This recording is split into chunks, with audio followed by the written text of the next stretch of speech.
6 ساڵ بەر لە ئێستا کەناڵێکی سەربەخۆ نەبوو لە هەرێمی کوردستاندا.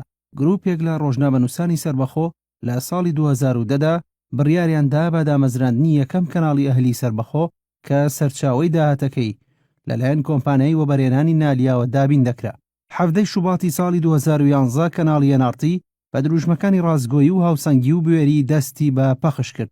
سەرەڕای سووتاندنیشی دوای 3 ڕۆژ، بەڵام دوای 2 مانگ و لە ڕۆژی 22 نیسانی 2011دا دەستی بە پەخش کردەوە و بە شێوەیەکی ورد و بێلایەنانە دەستی کرد بە ڕووماڵکردنی ڕووداوەکانی هەرێمی کوردستان و عێراق و جیهان.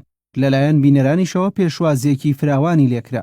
ساڵی 2014دا بڕیاردرا بە دامەزراندنی دامەزراوەی میدیایی نالیا بۆ فراوانکردن و پرۆفیشناڵکردنی میدیای کوردی و لە ئەنگاوی یەکەمدا پەخشی کەناڵی NRT بۆ ماوەی نزیکەی 3 مانگ ڕاگیرا و دواتر بە کوالەتی HD و بە شێوەیەکی فراوانتر لە ڕۆژی 1 شوباتی 2015 دەستی بە پەخش کردەوە. لە ئێستادا دامەزراوەی میدیایی نالیا بەردەوامە لە گەشەپێدان و فراوانکردنی دامەزراوەکانی و پێکهاتووە لە کەناڵەکانی NRT و NRT2، NRT عەرەبی و دیجیتال میدیای NRT و نالیا FM و ئەکادیمیای میدیای نالیا و کۆمپانیای پام میدیا.